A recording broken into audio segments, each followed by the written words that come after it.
সীমান্তে সেনা উপস্থিতি কমাতে একমত ভারত পাকিস্তান। যুদ্ধবিরতি কার্যকর হওয়ার পর জম্মু কাশ্মীর সহ সব সীমান্ত এলাকায় সেনা উপস্থিতি কমাতে ঐক্যমত পৌঁছেছে ভারত ও পাকিস্তান। সোমবার দুই দেশের সামরিক বাহিনীর মিলিটারি অপারেশনস বিভাগের প্রধান general of military operations DGMO এক পর্যায়ে বৈঠকে গৃহীত হয়েছে এ সিদ্ধান্ত। বৈঠকের সূত্রে বরাত দিয়ে এক প্রতিবেদনে এ তথ্য জানিয়েছে পাকিস্তানের জাতীয় দৈনিক ডন। প্রতিবেদনে বলা হয়েছে, দুই দেশের জিএমও পর্যায়ের বৈঠকে নির্ধারিত সময় ছিল সোমবার দুপুরে, কিন্তু পরে সময়সূচি পরিবর্তন করা হয়।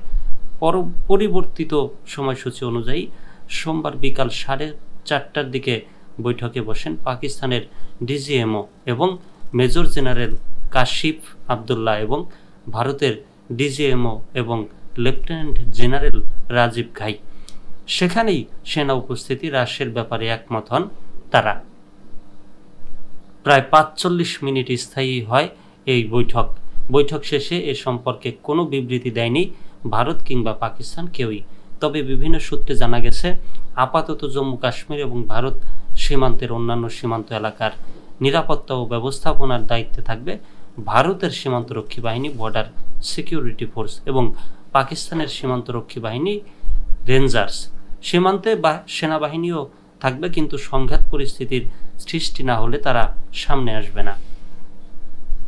আরও সিদ্ধান্ত হয়েছে যে দুই দেশের সীমান্ত রেখার 1 কিলোমিটারের মধ্যে কোনো হেলিকপ্টার ও 10 কিলোমিটারের মধ্যে কোনো যুদ্ধবিমান প্রবেশ করবে না।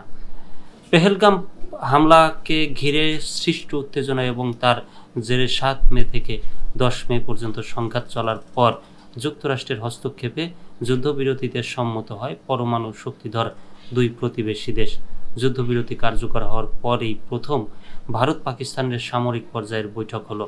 পাকিস্তানের পররাষ্ট্র ও উপপ্রধানমন্ত্রী ইসহাক দার জানিয়েছেন, আগামী 48 ঘন্টার মধ্যে ফের দুই দেশের ডিজিএমও পর্যায়ে বৈঠক হবে।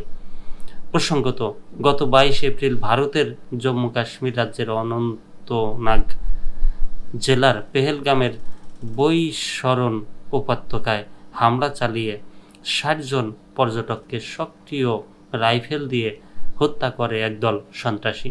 নিহত এই পর্যটকদের সবাই পুরুষ এবং অধিকাংশই হিন্দু ধর্মাবলম্বী ছিলেন।